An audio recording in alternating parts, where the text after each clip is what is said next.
Céline Dion isn't just a global music icon, she's also a devoted mom to 3 kids, René-Charles and twins Eddy and Nelson. But while growing up with a multi-millionaire superstar for a mom might seem like a dream, these kids have had anything but an easy ride. From losing their father at a young age to dealing with family health struggles, life hasn't exactly been smooth sailing. You're never ready for something like this to happen. Let's start with one of the biggest heartbreaks of their lives, losing their dad, René Angélil. Celine and René's love story was one for the ages, lasting 22 years until tragedy struck. René had already beaten throat cancer once, but in 2013, it came back with a vengeance. For the last 2 years of his life, he couldn't even eat on his own. I saw him suffer. And that is the worst.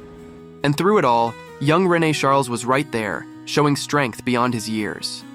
Celine once said, "I have tremendous respect for my oldest, because he's showing strength to see his dad this way."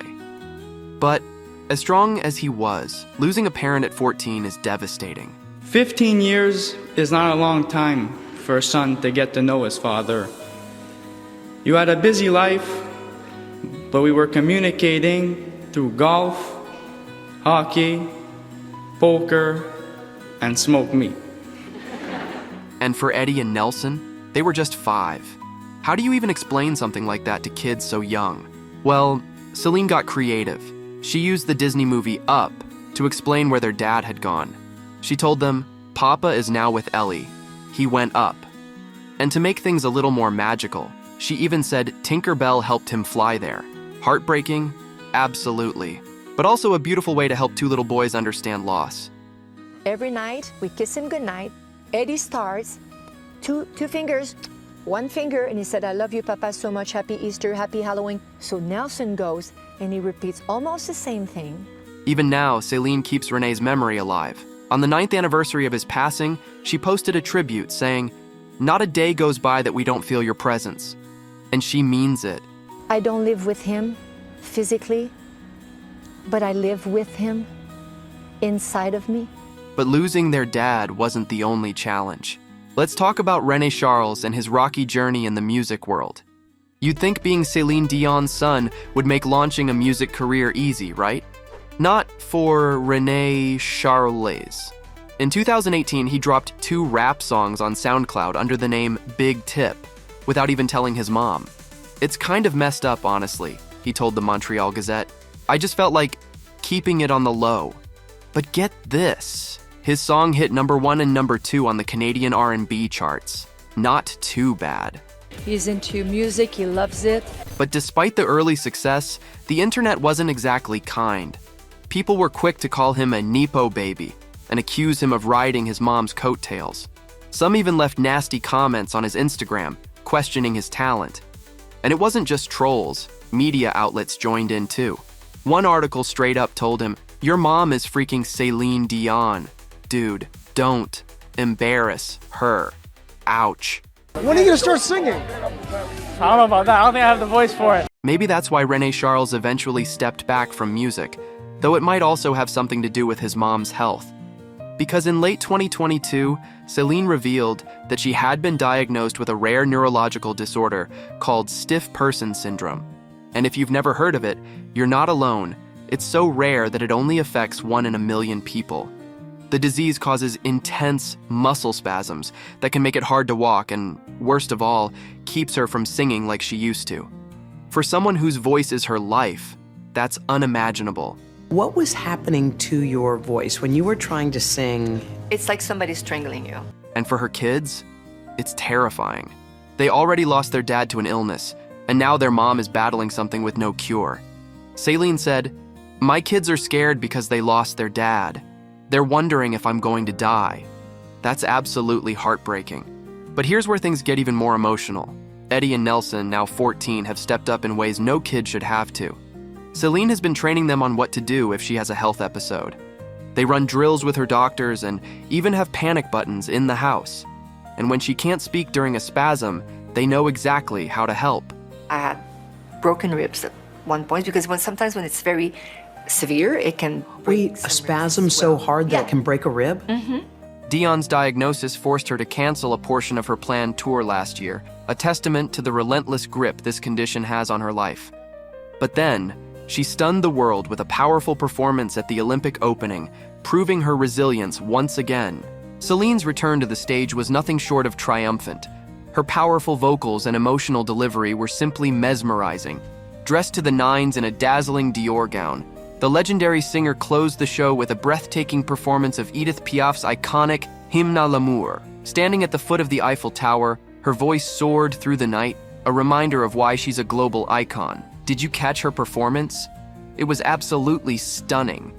To be international star, and to be able to sing all my life. Despite the fame and fortune that she's amounted to after decades in the music industry, Celine did not have an easy start to her life. She was the youngest of 14 children. When the singer speaks of her childhood, she explains that there were sometimes 3 or 4 of her siblings sharing one bed, and that she did not even have the comfort of having her own bedroom. However, even though the family struggled to make ends meet, Dion insists that her family wasn't poor where it really mattered. We were given love and affection and support. What else did we need? Celine's passion for singing was unquestionable, and her talent was of course undeniable. I was on the kitchen table. Really? Yeah, because that was my stage. Uh-huh. And I was singing for my brothers and sisters. Her parents knew that young Celine was special and meant for greater things. So they took a recording of her singing and sent it to manager and producer René Angélil. René was so impressed when he heard Dion's voice that he asked for her to come and sing for him in person. She was just 12 years old when she met her new manager, René, and he had so much faith in her talent as a singer that he mortgaged his own house to help launch her career. Little did she know that in the future, René would be so much more to her than just her manager. It seems like René's sacrifice for the young singer paid off, and very soon she was known worldwide and making hit after hit.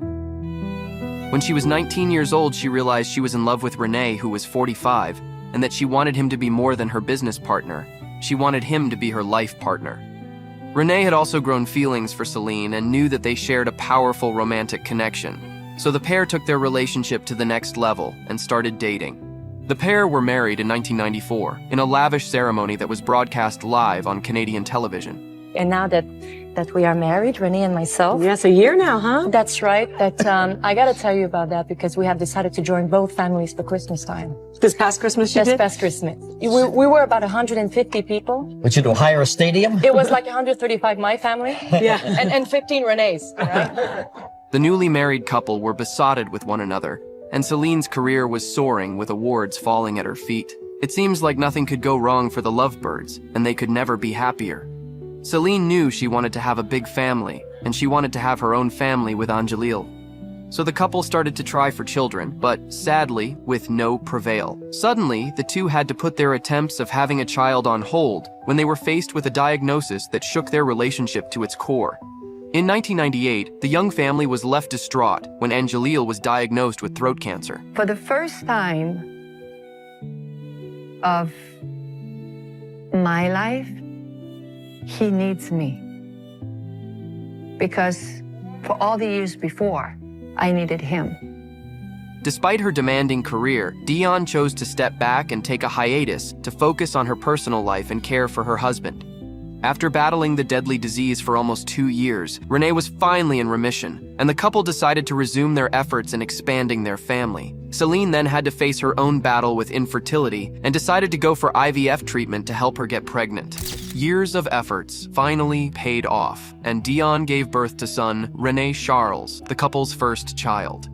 Determined to have more children, Celine even put her career at risk in order to grow her family a little more. But we did a miscarriage. We tried 4 times to have a child. We're still trying. We're on the 5th try. And I tell you, if 5 is my lucky number, this 5th try has got to come in. After multiple rounds of IVF and having to suffer the loss of a miscarriage, Dion and Angelil happily welcomed twin boys, Nelson and Eddy. My greatest reward is my children. It gives you true meaning to your life, and it's the most important job. Dion returned to performing in Las Vegas, while Angelil battled cancer at their nearby home. Even though she wasn't interested in performing at the time, she did it because he loved seeing her perform. He loved her voice, and knowing she was out there doing something that she was so gifted at. He would always call her before she would go on stage, wish her good luck for her show, and tell her how much he loves her. Angelil, who was 73 at the time, was on a feeding tube for 2 years, and Dion tried to be strong during his lengthy illness. She was the one to help feed him and care for him when she was at home. I had to say, listen, I can't be half here and half over there. Please, allow me to stay home. She wanted to be the one there for him throughout this battle. I'll say, "You're scared? I understand. Talk to me about it." And Renee says to me, "I want to die in your arms." "Okay, fine, I'll be there. You'll die in my arms." In 2014, after one of her shows, Celine came home, and instead of going in to say goodnight to her husband because she didn't want to disturb him while he was sleeping, she went to bed instead. The next morning, Renee's nurse told Celine that her beloved husband had passed away during the night, just 2 days before his birthday. The singer was heartbroken, regretting that she hadn't said goodnight to the love of her life the night before, when she had the chance. So she went into the room and sat with Renee's lifeless body, and told him that she and their kids would be okay, and he could rest peacefully. And I'm well because I know he's not suffering anymore. Because the hardest thing is not to lose somebody you love, is to see them suffer. Yeah. I will probably grieve for the rest of my life. I'm still in love with him.